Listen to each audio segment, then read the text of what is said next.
Hello students. Today we are going to learn 2.4 and the name of the lesson is excuses. The present lesson is in the form of a skit. You might know what skit is. In short, skit is a dialogue. मराठीमध्ये आपण स्किटला प्रहसन असा शब्द वापरतो. आता या धड्यामध्ये excuses या सुद्धा शब्दाचा अर्थ होतो कारणे, सबबी, reasons. See, there are two participants or characters in the present skit. Ritesh and Mrs. Sen.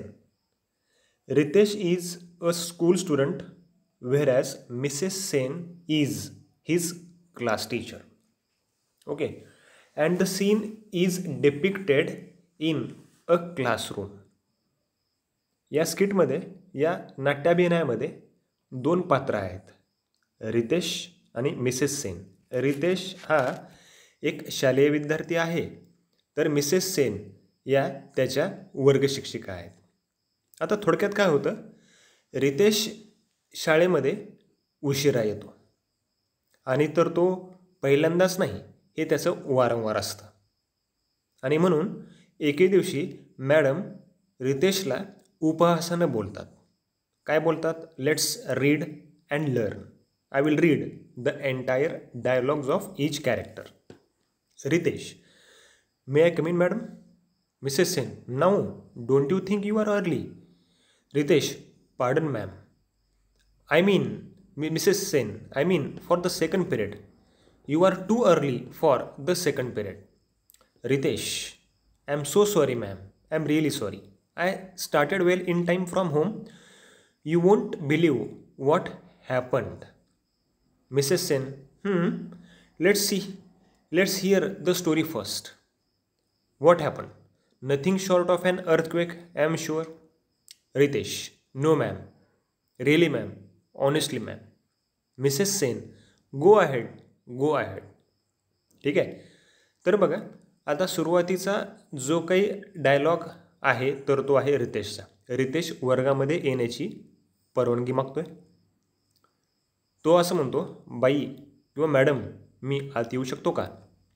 Madam म्हणजेच मिसेस सेन उपहासानं तर त्याला म्हणतात, आत्ता? तुला नाही वाटत का तू खूप लवकर आलायस ते? मग रितेश काय म्हणतो, म्हणजे पार्डन मॅम. पार्डन म्हणजेच काय? माफी मागणे. माफी मागतो मॅडम, तुम्ही काय म्हणताय हे मला समजलं नाही. मिसेस सेन परत म्हणतात, म्हणजे तू दुसऱ्या तासासाठी खूप लवकर आलास असं मला म्हणायचं आहे. आता विद्यार्थ्यांनो, याचाच अर्थ काय? पहिल्या तासाला रितेश उपस्थित नव्हता, बरोबर? हां. रितेश, मला माफ करा मॅडम, खरंच मला माफ करा.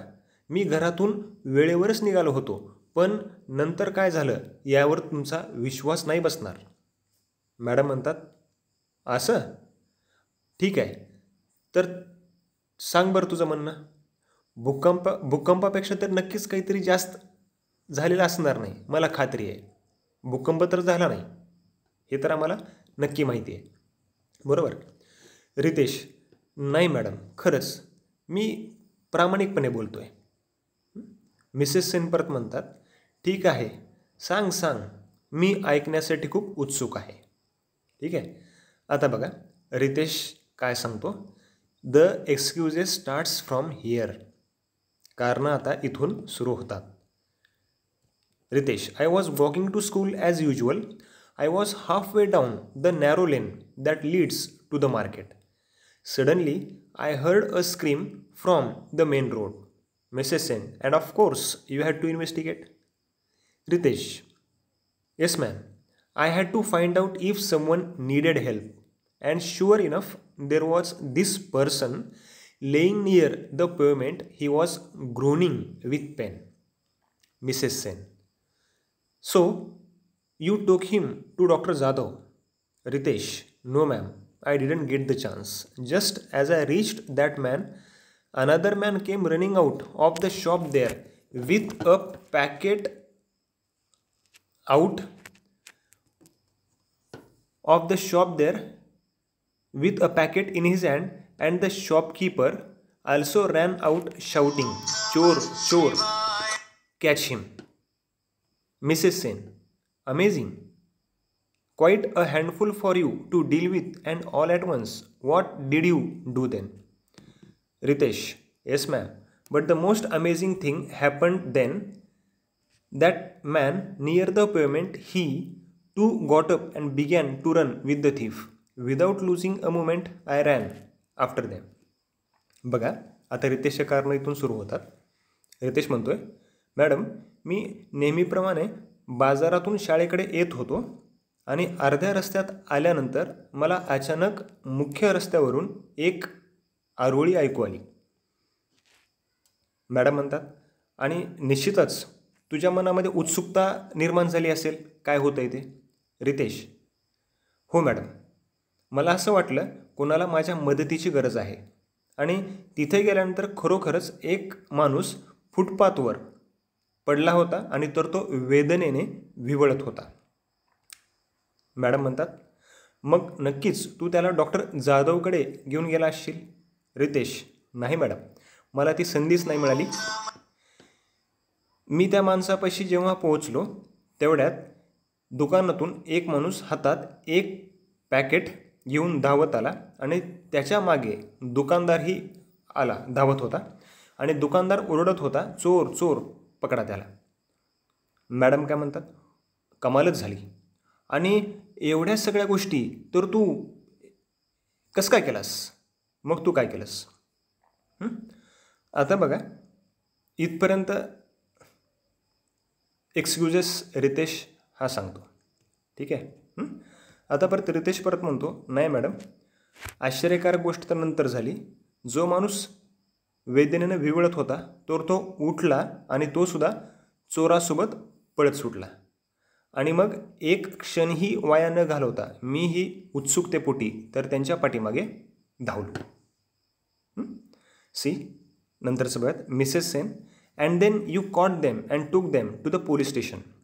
Riteish, we couldn't do that ma'am, they just vanished around the corner, all this happen so fast. Vanished या शब्दाचा अर्थ होतो बघा, गायब होणे, invisible, vanished. Then why are you late? Ritesh, that's not all.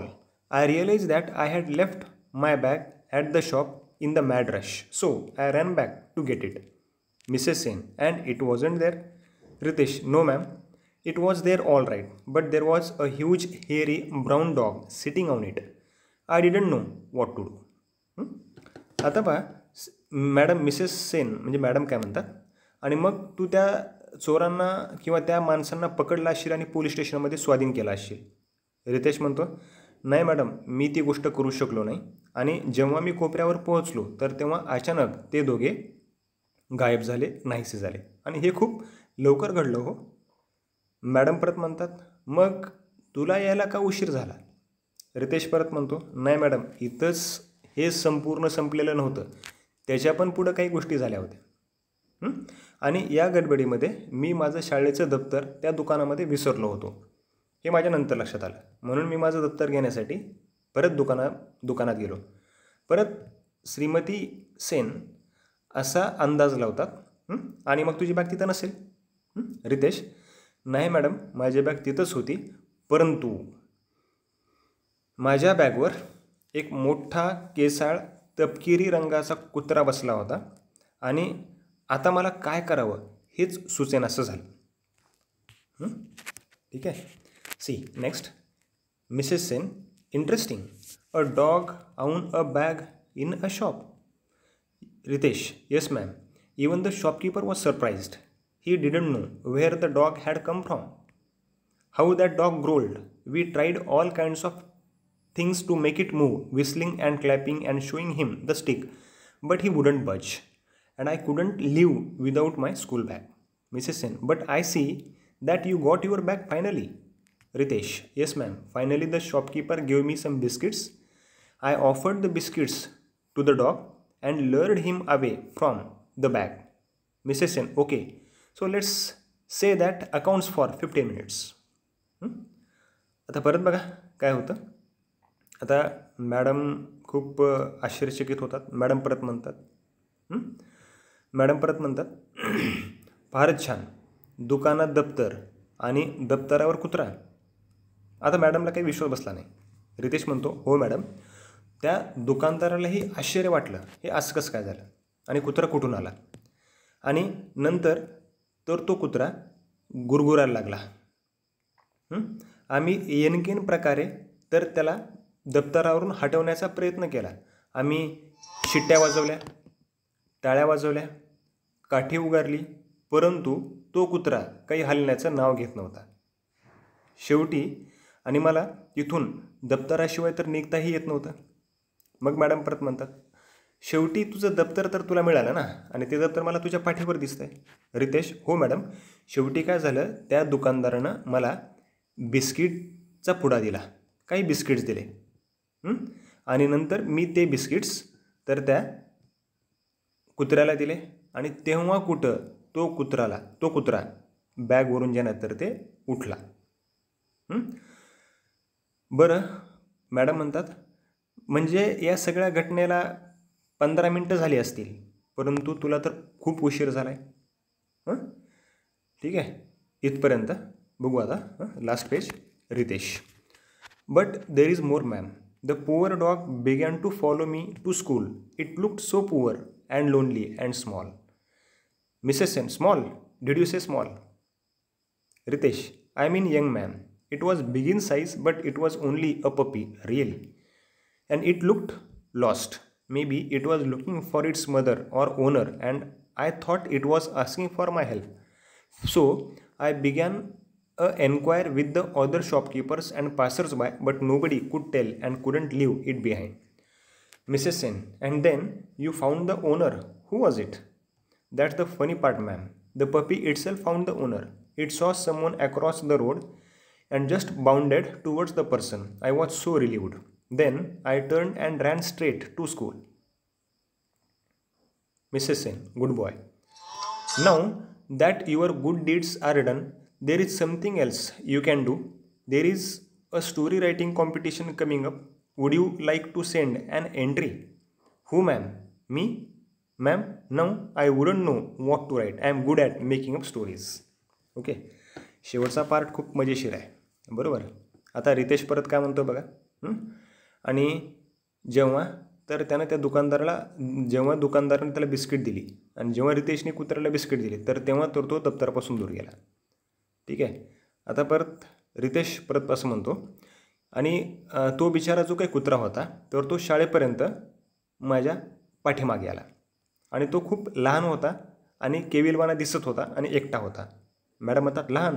तू म्हणालास लहान? आता अगोदरच काय म्हटलं होतं त्यानं, ह्यूज अँड हेरी डॉग. म्हणजे रितेशचं कारण रितेशची चोरी इथंच पकडलेली होती, परंतु रितेशही काही कमी नव्हता. त्याच्याकडं लागलीच एक सबब कारण हजर होतं. रितेश म्हणतो, म्हणजे मॅडम मला असं म्हणायचं की वयानं लहान होता, आकारानं जरी मोठा जरी असला तरी शेवटी ते कुत्र्याचं पिल्लूच ना. आणि ते बहुतेक त्याच्या आईला किंवा मालकाला शोधत असावं, आणि म्हणून माझ्याकडे तर ते मदत मागत असावं असं मला वाटलं. आणि मग मी पण आजूबाजूला दुकानदाराकडे आणि येणाऱ्या जाणाऱ्या प्रवाशाकडे चौकशी केली, पण कोणीही त्या कुत्र्याच्या मालकाला किंवा तर त्याच्या आईला ओळखत नव्हतं. कुत्रा कोणाचा होता हे कोणालाच माहीत नव्हतं, आणि मला कुत्र्याला एकटं सोडू वाटत नव्हतं. मग मॅडम परत म्हणतात, मग शेवटी तुला मालक सापडलाच ना. कोण होता तो? रितेश, मॅडम फार मोठी गोष्ट आहे, फार मोठी गंमत झाली. मी त्या मालकाचा शोध नाही घेतला, त्या कुत्र्याच्या पिल्यानेच मालकाला शोधलं, आणि रस्त्याच्या पलीकडे तर त्या कुत्र्याच्या पिल्याने कोणाला तरी पाहिलं, आणि लागलीच रस्ता ओलांडून तर तो त्या व्यक्तीकडे गेला. आता मला खूप छान वाटलं, आणि मी परत निघालो आणि सरळ शाळेकडे मी ज्यानंतर ते निघालो. परत मॅडम म्हणतात, हुशार मुलगा, खूप हुशार आहेस, चांगलं काम केलंस. आता मग तुझं आता सगळे कामं झाली जर असतील तर तेव्हा तू आता आणखी एक काम कर. कथालेखन स्पर्धा आहे, कथाकथन स्पर्धा, कथालेखन स्पर्धा, आणि त्यामध्ये तू भाग घ्यावंस असं मला वाटतं आहे. तर तुला भाग घ्यायला आवडेल का? रितेश परत म्हणतो, कोण मॅडम? मी मॅडम? मी नाही मॅडम, आणि मला कसं लिहायचं हेच मला कळत नाही, आणि मी गोष्टी बनवण्यामध्ये तेवढा फार माहीर नाही ना. ठीक आहे. तर बघा अशा पद्धतीनं इथं कथा जी आहे ना तर ती संपते. ठीक आहे. आता बघा तुम्ही जर पाहिलात, actually the students are expected to make a skit. खरं तर विद्यार्थ्यांनी हे स्किट नाट्याभिनय किंवा प्रहसन वर्गामध्ये करायचं आहे. आता आपल्याला तर माहीतच आहे सध्या शाळा बंद आहेत, त्यामुळं तुम्ही घरीच आहात. तर घरी ही जी काही स्किट आहे तर ती तुमच्या मोठ्या बहिणीसोबत किंवा पालकांसोबत तुम्ही करू शकता. You can play the role of Ritesh and your elder sister or mother can play the role of Mrs Sen. Okay, so I hope you have understood the present lesson, and if you enact the skit at your home, don't forget to share your skit in the concerned WhatsApp group. We teachers would like to see your skit and performance. Okay, परत बघा आता मी तुम्हाला हा सल्ला देईल. हे जे काही प्रहसन आहे तर ते घरी तुमच्या मोठ्या बहिणीसोबत किंवा मोठ्या व्यक्तीसोबत करा. आईसोबतसुद्धा करू शकता, तुमच्या काकूसोबतसुद्धा करू शकता. ठीक आहे. आणि जेव्हा तर तुम्ही हे डायलॉग कराल त्याचा व्हिडिओ बनवा आणि तुमचा जो काही व्हॉट्सअप ग्रुप आहे शाळेचा तर त्या ग्रुपमध्ये टाका. निश्चितच आम्हा शिक्षकांना तुमची स्किट पाहायला आवडेल. ठीक आहे. तर मग परत एकदा वाचा, आणि धड्याखाली इंग्लिश वर्कशॉपच्या ॲक्टिव्हिटीज आहेत. Okay, read the skit thoroughly in mind and after that you can solve the English workshop on your on. So best of luck.